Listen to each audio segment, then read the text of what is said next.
Welcome, everybody, to another episode of MC Fireside Chats. My name is Brian Searl with Insider Perks and Modern Campground. We are live here at the OHCE Conference 2025 inside the OHI Booth in Louisville, Kentucky. We've been taught how to pronounce the city many times, and obviously it didn't stick in my brain yet. We're excited here to talk with you about all the things that are going on at this conference. We've had several days of really exciting education. We've been in the expo hall. It's wrapping up right now. You can see that behind me. All kinds of really good things, education sessions and stuff like that. So we're here talking to a couple guests. We're going to get their thoughts, opinions. Everything's going to go live just like we normally do at these shows. So we're going to go around here. We can start with Terry. You guys just want to introduce yourselves briefly? Yes, Terry Munoz, Campground Consulting Group. I've been in the industry 37 years. My name's Erica Edmonds. I work for Storable Newbook, and I've been in the industry 6 years. Mike Harrison, Chief Operating Officer of CRR Hospitality. Hi, Greg Emmert with Vireo Outdoor Hospitality Consulting, founder and principal consultant. I'm Angee Cozik, and I own Happy Acres Campground in Angola, Indiana. Hi, I'm Patrick McCormick, and I'm the manager of Happy Acres Campground in Angola, Indiana. All right, thank you guys all for being here. I appreciate it. We're going to have a little bit of a struggle maybe hearing each other on each side of each end, so just try to talk as loud as you can. It wasn't really optimal to do the thing on the couch. Like, that's the worst furniture you could ever ask for a, like, they weren't planning on it for me, to be clear. But so we're sitting here, we're going to have a good conversation, really excited about that. So let's just start with, like, maybe is this your first year here? Have you been here before? Okay, second year here. So you were last year in Oklahoma City? No, I was here 3 years ago. 3 years ago, which was 3 years ago. What city? Testing your memory. Kansas City. There you go. Kansas City. Okay. Yeah. So what are the differences and takeaways you have maybe from from Kansas City to today? First conference, the second conference. So Kansas City was my first campground conference, first year owning a campground. So I was very wide-eyed and excited, and actually a couple people actually called me out and was like, yeah, you're new. We can tell. So I think this year I'm probably calling out the new people saying, yep, you're new. I could tell. But that's probably the biggest difference. I mean, still a lot of great information, and it's fun meeting new people and getting their take on what's going on. What's the most interesting thing that you've learned here at OHCE so far this year?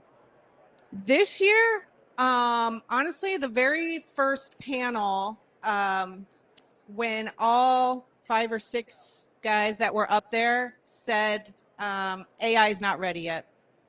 Okay. Because it seems like it's really being pushed and pushed and pushed, but all of the, I mean, I think those guys are, that's higher pay grade than me, so they probably know what they're talking about. So that was a little shocking to me that they were just like, yeah, it's coming, it's just not quite ready.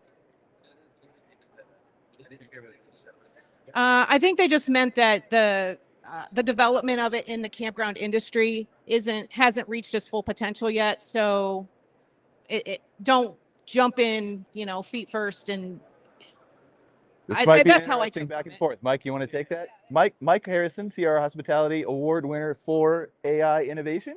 It wasn't for AI innovation. Partially for AI innovation. Some of it was, yes. Partially. I'm just saying you can weigh in on the topic. Absolutely. Supplier of the year. Thank you. So I've got a little bit of a different perspective. We've been working with Insider Perks and rolled out Rigsby Campy for Insider Perks almost 4 years ago at this point. Was a chatbot, and not a like Verizon chatbot where you're like, speak with an agent. I mean, Rigsby's hard to break. And then just a couple months ago, we rolled out the first ever reservation AI agent. So, you can make a reservation at 2 a.m. You'll never get a busy signal. You won't miss a call. And that's just, the first glimmer. We're also working with Insider Perks on several other AI innovations that are coming, but not just some of those other things, but in general, the SEO that, Insider Perks and we're doing is, generative and, using, the entire search structure has changed with Google and the paid ads. And so I disagree strongly, because if you're not using AI, you're going to already be falling behind in the search, number one. And number two is, while there's going to be evolution and continued innovation of AI, there's absolute use cases, all over the place in the industry. we have for our company, part of our leadership strategy session in January is an AI mandate for our company. And how can we make sure that we utilize AI in whatever ways they are? Right now, we're using them for competitive shops.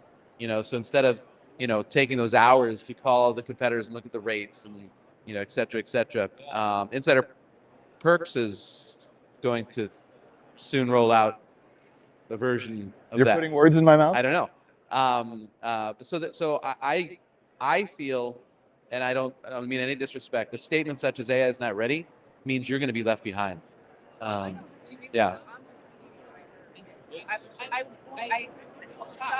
I heard that come from them, and they didn't say don't use any AI. That's definitely not. So don't let me misspeak. I don't know. I was just shocked when I heard it, and all of them said it. So, but they definitely said that there are applications where it's useful and you should be using it. And so, anyway. I don't think anybody's wrong. I think we all have our own opinions. AI is so new. AI is moving really fast, right? So there's a room for all kinds of opinions. The intention wasn't to say you're wrong, he's right, anything like that. It was just to say there's different perspectives and we all need to stay on top of it one way or another. So, Greg, what's the one thing that you've learned here at OHCE? The one thing I've learned is that this thing continues to deliver every year. It might be bigger, it might be smaller, but having come for the last, my first one was in '94, and I've been coming on and off since then. Every year I'm reminded that the strength of the conference is in its size, it's this right here. It's the people around you. They're our most precious resource. To get into a room with people in your industry and be able to share that knowledge and have the conversations. Yeah, you can do a Google Meet or a Zoom call, but it's not the same. The energy's not the same. The feedback typically isn't the same. So yeah, if there's anything, it's just, I'm always re-energized when I come to these. It's nice to see that it's ongoing and there's still so many people here, not just buying in, but putting in. Like everyone here, even if they're not a speaker, if they're just an attendee, they're putting something into the conference. There's nobody here that's not a contributor at some point. Same question to you, Mike. I've got two perspectives on it. I think one is, when we first started coming, we were coming as an attendee, as an owner, and then we started coming as a manager, and then we started coming as a vendor, and then I started coming as a speaker. And so we do all four of those roles now. And so we use a different lens in each version of that. And so it's interesting to see how, you can view the value of the conference in each one of those lenses. And I find value in all of them. I think one of the things that we had heard consistently was there was a bit of reticence about this conference. What is it going to be, right? This is the second year since OHI kind of, separated from the state associations, and how's it going to be, and are people going to go? And it's exceeded our expectations. The attendance I've heard, I don't know if it's confirmed, is record attendance. It's certainly record vendors, and we're excited for that. I think the other part, which really is just fulfilling, is to see the passion around the industry. And you look at the various service awards, whether it was Jim Button, or Rob Shooter. There are so many good people in this industry, and they all have the same mission, which is service. And whether it's helping another campground, another owner, education, government advocacy for the government, it's just impressive to see the continued contributions from all the folks. Erica? I think one thing that just continues to inspire me and excite me about this conference is the passion of the young professionals. We had an event last night, and there's so much passion in that room. There's so much potential innovation in that room, and to see those individuals communicating and hanging out and networking and coming up with ideas and contributing to the industry to push it forward, it continues to inspire me. And I don't think that I could ever miss a conference, because I would feel like I was missing a step in the process of pushing the industry forward. And yeah, it's incredibly exciting, and I'm thankful to be a part of it. Does Terry qualify for Young Professional? Terry is a Young Professional Plus. Hey, I'm a young professional at heart, and I was the OG of the young professionals. I was that property manager attending this show back in the day for Thousand Trails when I first started, back in the early 90s, Greg, when I saw, the late, great David. Oh my gosh. Oh, I remember. I know Dave Berg this morning. I worked with Dave for a long time. and that was so special for Rob to receive that award because they were such good friends. I worked with him on the board. But David Gordon, who I was thinking of, he was on stage, right? He's talking, and I was like, "Oh, what's this thing called Arvik back then?" Right? And I quickly learned that there's a lot to get from these shows. You can't replace the networking that you have at this show. We have to constantly reinvent ourselves. We can't keep doing the same old thing over and over again. And you come here, you get, like you guys said, you get re-energized, and you have that passion for the industry, and that's just reinforced when you come here and find other people that have that same passion, and you build on that, and you make some lifelong relationships like we heard this morning, those guys up on stage that were receiving awards. Rob called out people that I've worked with that are no longer here with us, but we're pioneers, definitely pioneers in this industry, and got OHI in this conference to where it is today. And it is, I did check, record attendance, record vendors, record attendance. That's amazing. All right, I'm going to try something new on this show. We've never done it before, and I haven't prepped the guest for this, but Erica runs her own podcast, which is great. What's the name of your podcast, Erica? It's the Talks More podcast. Okay, so I've been doing these lives at OHI and KOA, and I always try to come up with interesting, unique questions. How about I have you ask each of these people one question that you want to know, that you think would be great? Oh, wow. Okay. Well, in my podcast, we focus on the personal story of each individual working in the industry. And I'm always curious where everyone kind of got their start or got their, inspirational moment of, this is where I want to be. This is what I want to continue to do. And I want to help build this industry. Terry, we'll start with you. Oh my gosh. Where I got my start. I was a college student, and I was looking for a part-time job. And I started at a RV park as what was called a ranger with 1,000 trails. I didn't know what that meant. I just I heard it was a security guard position, and I started in May of '88. What holiday is the end of May? Memorial Weekend. I quickly found out that I wasn't just a security guard. I was checking people in. I was greeting people. I was going out and patrolling and making sure they weren't speeding and not parking on the grass and doing all those things. And, then I was offered promotions along the way. And next thing you know, I'm a property manager at a campground.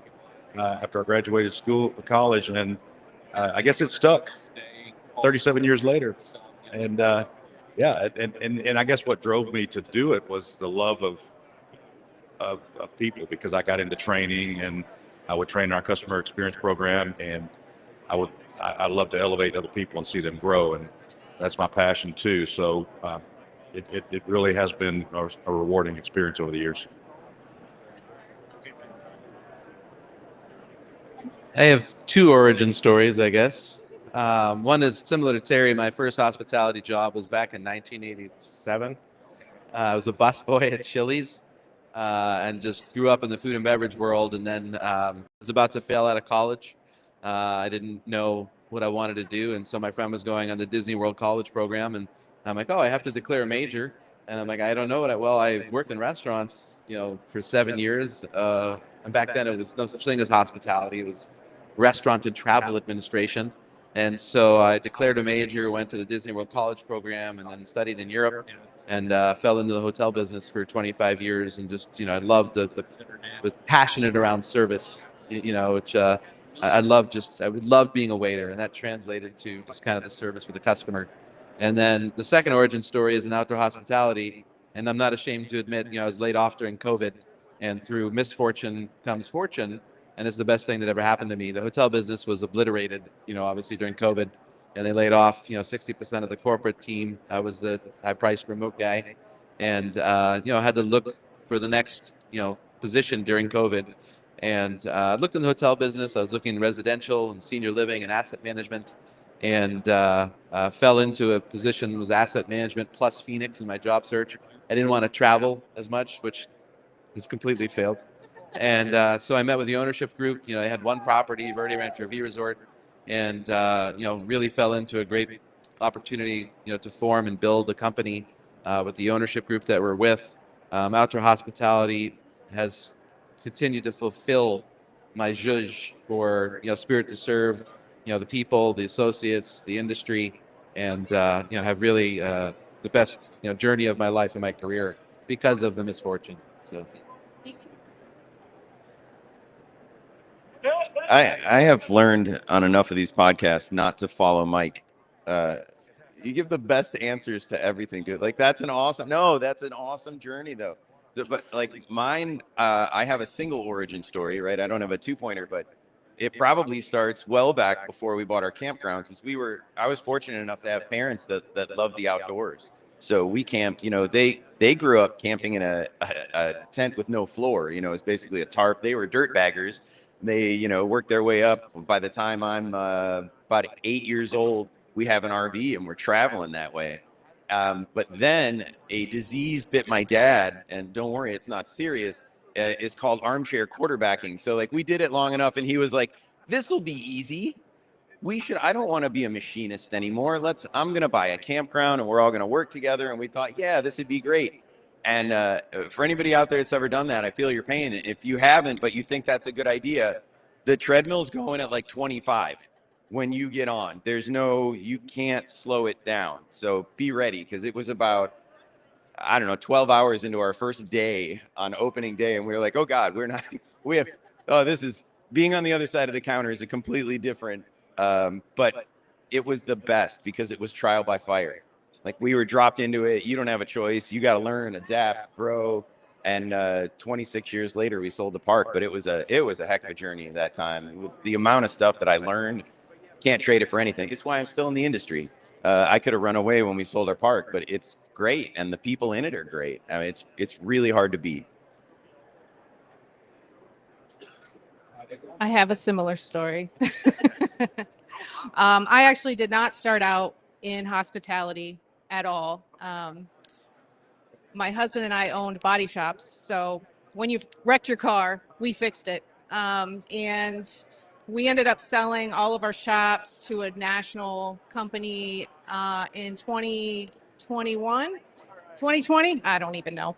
And thought it would be a good idea as a retirement plan to buy a campground.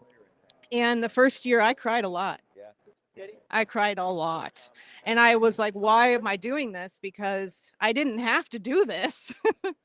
But then I met Patrick and things got better. Learned what I needed to learn. And second year I didn't cry as much. And this year was absolutely amazing. So that's my story. That's we bought a very campground that needed a lot of love. Let's just say that. I don't want to say any bad words here. So yeah, it needed a lot of love. And the first year, there's a lot of campsites he never used, and I didn't understand why. So the first year on Memorial Day, I'm like, we're filling this thing up. It was a bad idea. The power was failing everywhere. I was running back and forth. I had to go beg all of the campers to please only run one air conditioner, and it was so bad. That is the single worst day of my campground career, was that first Memorial Day. I will never forget it. But I learned a lot. And then the next week, we got the excavator out and started digging because we were doing new power. So 4.2, 4.7. Yeah. Oh my gosh. $120,000 a year. What do we do? 470? 470. Yeah. Yeah. Well done. So I cannot take all the credit. I will. No. Well, my journey started 35 years ago in hospitality, but it was the hotel restaurant business right out of Purdue, and ran hotels. And then, I don't know, at some point I took a teaching job and taught business and marketing courses for 28 years at Ivy Tech Community College, just retired this summer. But in 2005, we bought our first camper, me and my wife, because we wanted a way to travel with our dog. And that's how we got into RVing. In 2017, I started a YouTube channel, Travels with Delaney, which we've had now for 8 years. And like 3 years ago, I reached out to Angee to say, hey, we'd like to do these little events for our subscribers. Could we host one at your park? Which was 10 minutes from our house. my wife was tired of me scheduling campouts 1,000 miles away and the long travel to do them. And so our relationship started with a single Instagram message. And in 22, I think it was, we hosted an event, and Angee and Kevin said, hey, let's work together. We didn't really know what that meant at the time, but we started a YouTube channel for the campground. We started working together on marketing. Last year, Angee said, hey, come to work for us. I'm like, yeah, I got another year till I can retire from the college.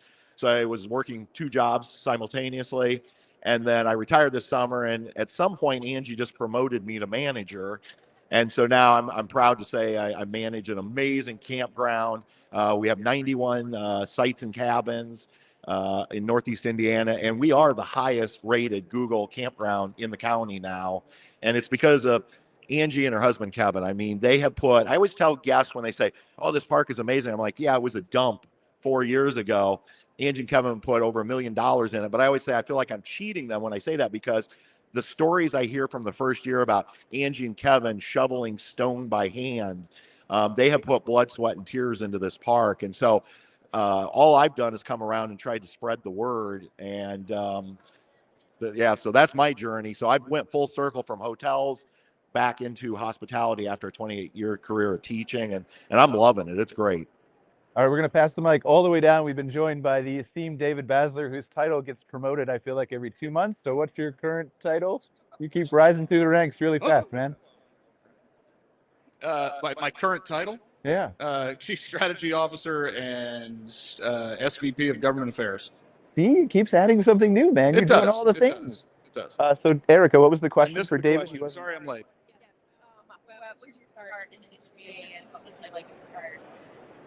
My start in the industry was, I was actually just telling this story yesterday. I came from higher ed. I was working at the University of Colorado Medical School in marketing. And at the time, Arvik needed a director of marketing. And long story short, the commute to the Arvik office was 2 miles from my house versus an hour and a half to where I was working. And I loved the outdoors. I loved camping. I was like, man, this could work. And I had young kids at the time, and so it worked out great. It was just a perfect fit at the right time, basically. And my inspirational moment, I'm going to point back over to what Patrick was just talking about. These relationships that come, like what he just described, to me is the definition of what this community, what this organization and industry are all about. You know, people in other industries are cutthroat and competitive, and it's the exact opposite in this industry. You could have campgrounds that are 5 miles apart from each other, and they want to see each other succeed. So they are helping each other out every chance they get. Rising tide raises all boats. If that's not inspirational, I don't know what is, you know? Well, give us an update on OHI. How's the convention going? Oh, okay. You're right. I'll come back. Well, thank you all so much. Completely inspiring just to hear where everyone started. And I was managing an Aldi grocery store in East Tennessee at the height of the pandemic, and I was looking around one day after throwing truck starting at 5:30 in the morning and thinking, this is madness and I am miserable. And my mom had worked in the industry for a really long time, and I was having a conversation with her, and she was like, you know, the outdoor hospitality industry is doing great right now. You know, it's chaos, but it's a lot of fun. And she's like, just send me your resume and I'll pass it to my boss, and you know, you never know. And I did, and it was Ron Williams, who's now with Blue Water, and Robert Bose, who's the VP of Travel Resorts of America. And they interviewed me at a small campground in North Carolina and gave me a tour and kind of told me what everything was all about. And I was like, this sounds like an adventure. This sounds like something fun. You know, I could meet people, be out in the community. You know, camping has always been something that I've enjoyed as a child. So I jumped ship and never looked back. And my first conference with OHCE was in Kansas City. And I never knew that there would be any kind of space like this to communicate and network and be around others who loved what they were doing. And my jaw was on the floor the entire time. And I had conversation after conversation after conversation with individuals. And after every interaction, my first thought was like, that's an amazing story, and other people need to hear that. And, you know, the podcast eventually came to be, and the rest is history. This has nothing to do with hospitality. Yeah. But tell your husband's job, because I think it's one of the coolest jobs.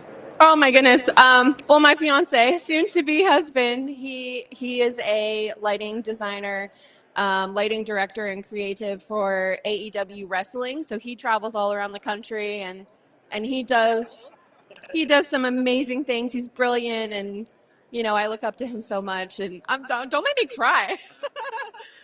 But I want to meet you. It's so cool. I want to meet you. he's the greatest. David, can you give us an update on how OI is going so far? I Or thought I had a OHCE? fun job. That sounds really fun. Yeah. Lighting director for professional wrestling. Gotta love it. Update on OHI. Okay, so in Kansas City, we introduced the new OHI brand. Last year, earlier this year, I should say, we introduced the start of our new business model. And, you know, that was kind of a reset moment for us as an association. But thrilled to tell you that ever since then, throughout the course of the year, we've literally seen growth in every single metric that we track. We're growing in members. We're growing, as you see around you, the biggest trade show we've had. I don't know the final numbers of attendees, but it far exceeded last year and the year before that, and the year before that. So I think growth, if I had to put it into one word, which is great. What's the most interesting conversation you've had at OHCE so far? You know, we had brought back, I can't remember when the last time we did, I think it was 3 years ago when we did the prospective owners workshop in person the last time. We brought that back this year, and so there were 50 participants of the prospective owners workshop who are, you know, just getting into the industry. And I've had a dozen or more conversations with them about just in this short window of time, how life-changing being here, and not only going through the workshop, but outside of the workshop, having conversations with people like on this panel and around, and how just that has solidified their resolve and their desire to be in this industry. I think it also speaks to what I said earlier too. They're excited to be part of such an open and caring community. So, If I push you and say pick one that really stood out to you, what's the one conversation of anything in OHCE? I ate breakfast yesterday with a guy named Doug Grant. I think it was yesterday. It may have been 2 days ago now. The days are running together. Doug Grant from Island Creek Campground in Wilmington, North Carolina. He's getting it off the ground. He's one of the prospective owners. And he was just over the moon excited the fact that D. Whitting and the Carolinas Association had a booth here, and he could come and be part of both communities at the same time. I thought that was really cool. Nice. Terry, same thing. And most interesting conversation. Oh, I'd have to be with a client that just got his permits and ready to break ground. I mean, that's always exciting, right? When you help someone in there, they're getting near the finish line. You know, because being involved in I didn't say earlier, but my career advanced into development, and there's nothing like taking a blank slate and creating something special. I mean, I can tell you from experience, and he's going to experience this when he's done with this project, is there was nothing that I could compare to driving through that property that I developed from the ground up on Memorial Weekend and seeing every site full and seeing families enjoying themselves, seeing kids that are going to have their first marshmallow roast, make their first s'more, making memories, right? That's what it's all about. And so to help someone accomplish that and have those conversations, that's pretty amazing. Mine would probably have to be a conversation that I had yesterday right over here, just a couple feet away, while the OHI Foundation was having their silent auction. I was there and met with a girl who was deeply affected by the tragedy from Helene in the Carolinas, and her name is Lauren, and I apologize for not remembering exactly where her campground was, but she spoke to the fact about how the foundation really swooped in and just gave them hope and brought some relief, and it was such a beautiful story, and she was so grateful. And we had the OHI silent auction going on at the time, and there was a bunch of people around, and it was like a community moment, which is what this is all about. And I'm gonna cry again, but it was absolutely incredible, and that's just something that this industry has built and provides, and I just think that we're incredibly lucky to have that as a part of what we do. If we're using the term interesting conversation, I think mine was I had dinner with the business forum last night and had a 30-minute conversation with Eric Stromberg. And those who know me know 30 minutes is 29 minutes too long for a conversation for me. And we were talking about just kind of how he got his start and how I got our start. It's nothing to do with our jobs. And, I found out he's a world traveler. He's going to Cameroon. It's his fourth year in a row of kind of a world travel journey with his family. They had a medical situation previously, and they just wanted to live life. And then my son is mountain biking through South Africa right now with his uncle for 2.5 weeks. And just kind of a really nice, connection moment, if you will. But, it just highlights, and I don't mean to be braggadocious, but, we were honored with the Supplier of the Year award. And, he is one of our partners with Tango Internet. Preferred partners, and as Insider Perks and Campground Consultants, many of the other folks, and those relationships contribute to what we're able to do. Without those people, we can't do what we do, and business begets business, right? They refer. So it's funny how a connection conversation, which is unintentionally nothing to do with business, ends up being business just because of the networking and the human part. So anyway, he's going to Cameroon. Once again, that's really hard to top. Cameroon. Do you want to just move seats to the end, Greg? Yeah. I may need to. Apart from this conversation right here, of course, this one's interesting by far, have been the ones that I've had with folks from OHI. Watching Jen and Renata and Riley and some of the other people at registration work their tail ends off to pull this thing together, but not mustaches. In mustaches. Yeah, there were mullets and mustaches have been added. In fact, I can see Riley's is still, it looks like some sort of a slug moth caterpillar crawling across her. She got the Lorax name tag. Watching them work this in real time, okay, so first they put in months and months of work to pull this off, but seeing them in the hallway, they're being stopped and getting feedback and taking it and taking notes. I saw Jen hanging outside of a session when it was over, listening to feedback, and I stopped and talked to her, and she's like, I have some of the best ideas. She opens her phone and she's reading off the things that she's, I assumed that when people were talking to her, she was just furiously texting and ignoring them. She was listening. That's something I need to learn how to do. She's listening, taking notes as people are coming out of sessions. And then we had a conversation, and it's great.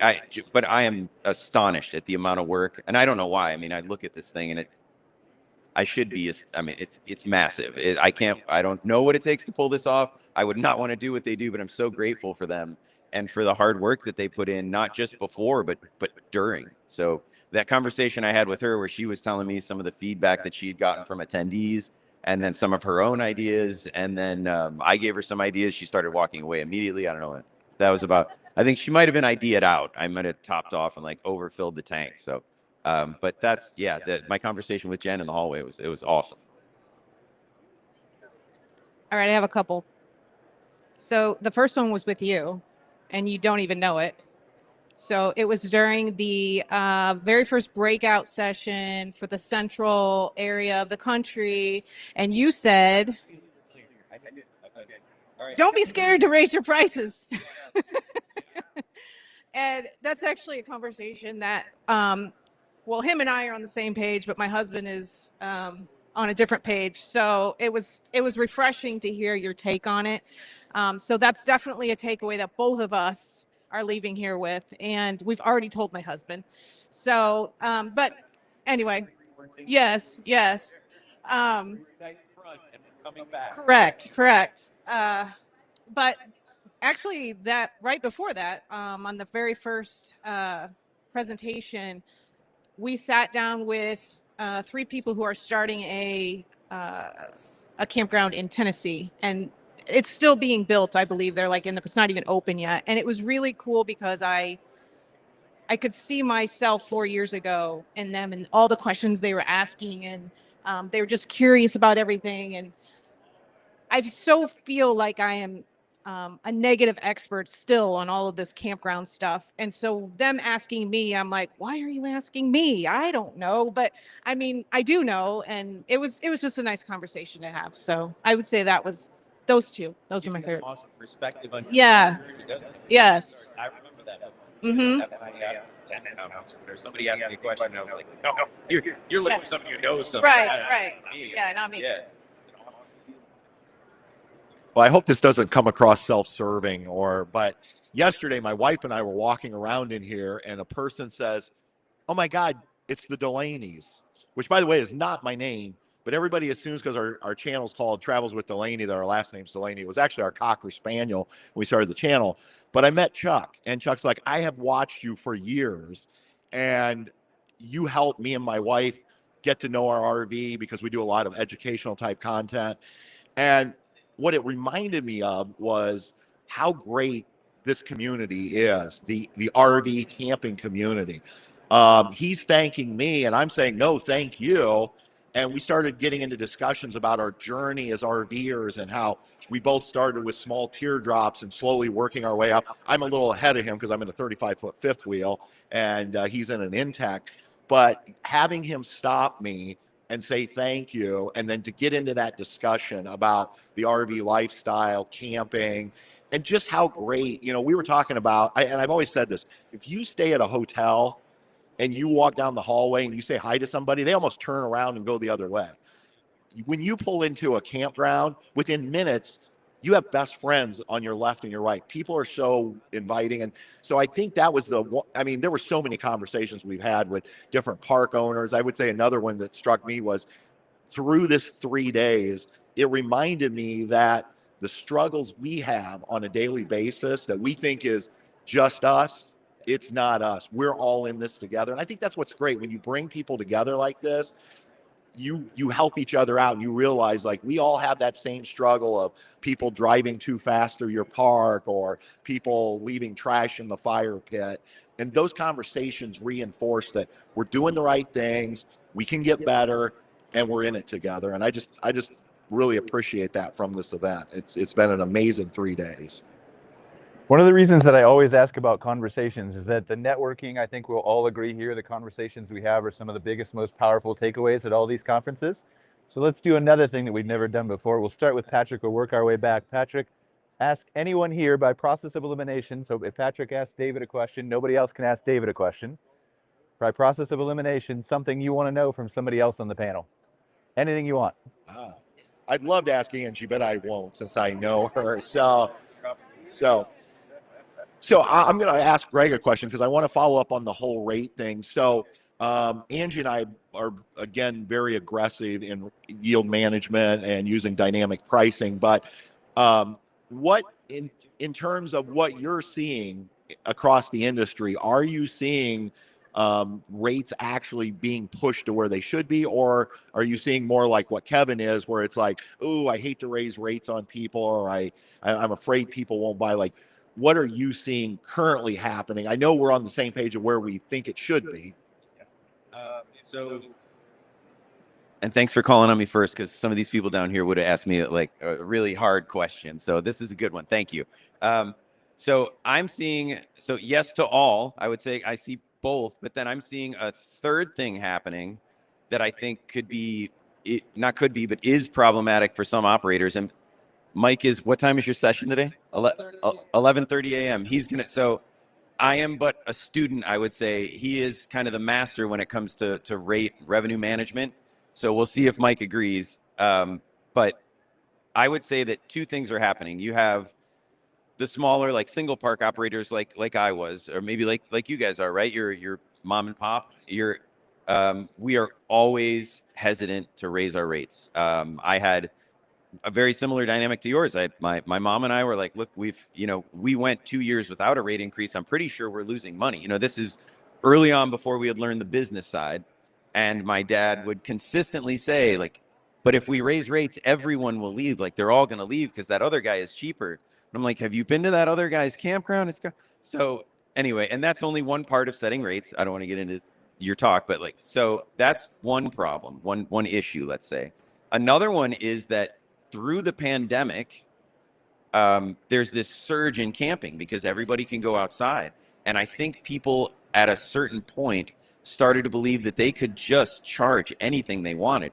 And granted, demand, I think, drove that for a lot of them. Because if your park is full day after day after day after day, okay, supply, demand, you can increase your rates. You should increase your rates. But there's also market data now to show that the camping public is really feeling squeezed. Because so we did all that at the same time that wages weren't outpacing inflation. And so, yes, maybe the demand is there, but we took the camping public and shrunk. It was this really wide pool. Sorry, Mike. Now it's sort of shrinking a bit, right? It's fewer and fewer people are able to afford certain parks. Now, does that drive other ones to chase affordability? Maybe. But I don't know. I guess to answer your question, it's sort of yes to all. And I see it's got positives and negatives. I mean, if you can get that higher ADR consistently and you're full, that's great, because I'm certainly not advocating for anyone to lower their rates or stay artificially low to price yourself for a certain subset of campers. But at the same time, if affordability is part of your core values and that's part of your mission, okay, you can also do things to decompress rates, right? Keep certain sites at a certain price level, but then increase offerings on other ones. So you're casting a wider net, right? So that when somebody comes in, they don't see, oh, they've got a $50 site and a $60 site, and that's the end of it. Maybe it's $50, $60, $70, $80, and then you've got accommodations starting from there. It decompresses the rates, helps that a little bit. I'm starting to realize that I'm rambling and I should give the microphone to somebody else. But did I answer your question? I don't even know if I answered. Okay, I answered the question. So back now. No, now you got to ask somebody. Now I'm going to ask a question. Yep. Grade my performance. Yeah, give them some actual. First grade my performance, and then give them the grand poobah rate and revenue management without tipping your hand too much. And we want people to show up to your session, so you don't want to get them all to eat. So that wasn't a question. Those are Yes. okay. That was All right. Would you like me to frame this question now? Okay. I feel like I'm on Jeopardy. How did I perform in my response to, I almost said Delaney, Patrick. And then what would be your take on the current situation of rate and revenue management industry-wide, 10,000 foot view? Thank you for the excellent question. I would give you an A-. I think it was very good. And the only reason I don't give you an A is I just have a little bit. I would add one more sentence onto it. I think you answered the question very well, and I think the answer to your question is it depends, right? And so my answer to that would be RevPass, not necessarily ADR. And I don't know if you know what RevPass is, revenue per available site. And so every property is going to have a different answer to the RevPass question, and your customer, your demand, and your market will tell you what that is. And one of the things, the second half of our mission statement is to offer accessible luxury, value, and fulfillment. And does value mean cheap? No, value means the price that somebody's willing to pay for your services. And so what is the best value, that your campground can offer? And so I would, suppose, if you want to, use a supposition, that can you raise your rates? It depends, right? If you're at a 4.7, and you mentioned you're the highest, reputation management driven property in the entire county, then, without any other data, the answer is yes, probably, right? I'm a revenue management poobah. However, in my budget for one of my properties for 2026, we realized, well, we're not as smart as we think we are. And we've been leaving considerable rate on our table at one of our properties. And we have a strategy for next year to raise that property's ADR by $25, total ADR. It'll be worth $2 million if it's successful. And we realized that, we weren't following our own rules, and we are clearly the best property in the county, but it's a ramp property, it's new. And so, we're going after business, and, it doesn't necessarily mean it's going to drive occupancy. And if we put our rates up to where they should be, Are we going to lose any less occupancy? Probably a little. If I lose $100,000 but I gain 1.9 million, what's the trade-off? So I think the answer to that question is it depends, and you focus on RevPass, and that'll help you get the answer to that question. I have a question for Terry. I would love to understand and know how you kind of came up with the concept and developed the retreat. The concept to develop it. I put boots on the ground, and I looked at this property that just chased down to the water, ran down to the water, and it was a challenge with topography, as well as being in the city of Houston and having permitting through that jurisdiction. But I just envisioned a property that stepped its way down toward the water, because as we all know, when we have a property, we always look for that destination location or something that has a great presence in the market. And water, being on water, is typically your number one amenity, followed by your swimming pool. If you're not on water, your pool and your amenity core, everybody goes to that. But just building it around that and tearing it down toward the property, and then being creative with floodplain. I know Greg said this in the Prospective Owners Workshop, just try to stay in Zone X.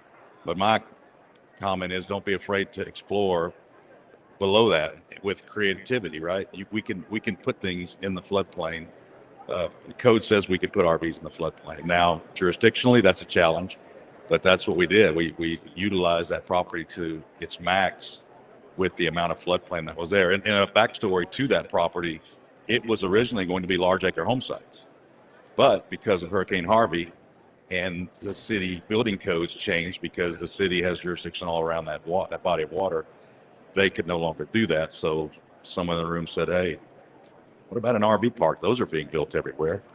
And someone said, well, that's great, but we don't know anything about RV parks. So I was lucky in that regard, because they found me and recruited me to do that. But it was, again, a rewarding experience. But to answer your question, just being creative and creating that core area out of the floodplain, some property surrounding it, and just maximizing that property down toward the water. What's that? Oh, follow. So while you were talking, this wasn't originally part of my question, but as you know, Texas released a new law about submitting the FEMA plan for any properties in our floodplain. So considering about the retreat, obviously what happened to Kerrville, if you were building it today, would you build it exactly the same way?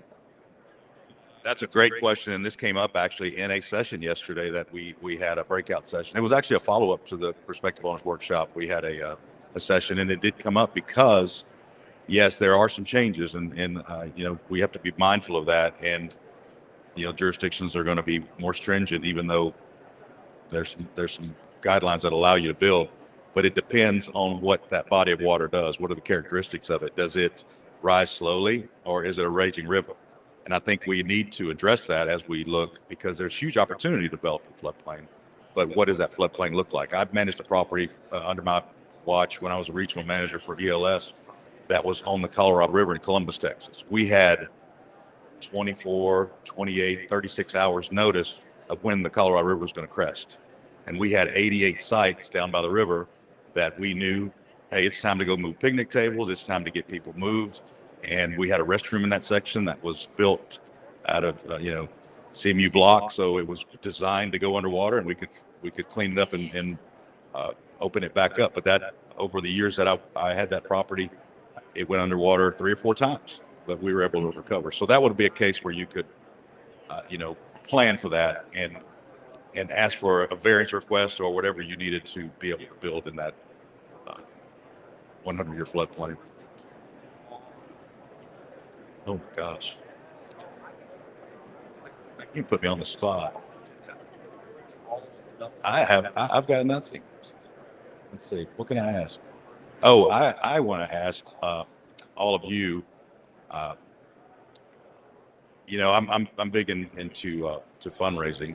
So I want to challenge all of you to come up with ideas to help me in that regard. But Erica, how do you think the foundation did with its fundraising efforts at this year's conference, and what do you think we could do to going forward to help generate additional interest in donating and helping to support disaster relief and education?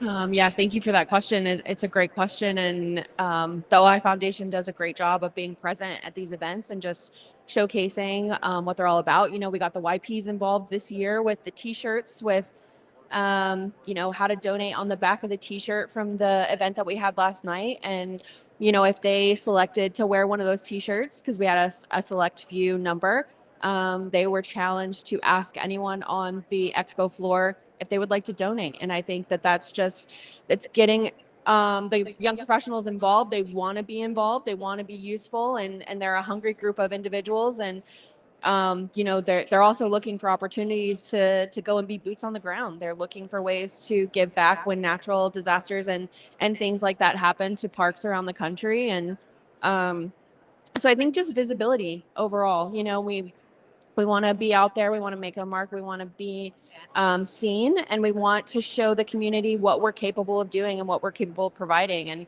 you know, fun videos and pictures and comments and interviews and all that stuff. It just creates that visibility and helps, you know, further extend the arm of what we're doing. And I think that if we keep that up, you know, our efforts won't come back void. Yeah, of course. Let's see. David, what do you see happening at next year's conference in Texas with OHI as far as the theme and how everybody can get involved and what you guys need headed into that event? Well, the theme is easy because Fort Worth kind of just makes its own theme, right? Cowboy hat theme. I imagine at some point there will be some sort of mechanical bull of some, you know, I would guess, you know. So Fort Worth's going to be a fun community, fun town to go to. What was the second part of the question? What do you need at that event? How can we get it? Oh, I think the number one thing you can do to make the event great is go home and tell all your friends how much fun you had at this one and how much you learned and how much you networked and all the things, and tell them why they should come to Fort Worth, for sure. Be our voice out in the community on social media, when you're talking face to face, when you're at your state association show, whatever. Tell them, yeah, you got to be at OHCE. Yeah. Thanks for asking. Angela, you haven't had a question yet, right? What do you value most about being a member of the OHI community? Softball. What do I value most?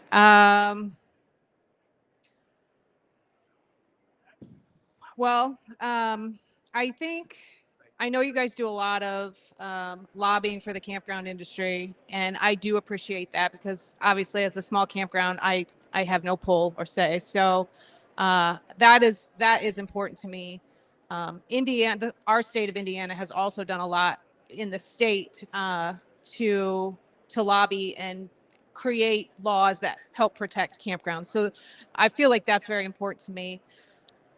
But honestly, I enjoy these kind of things. And in my previous industry, we used to do this kind of stuff, but it wasn't nearly as fun. I mean, we're kind of like the fun industry. This is what we do. We come here and figure out how to work hard at being more fun for our campers. So I appreciate that. I love the expo.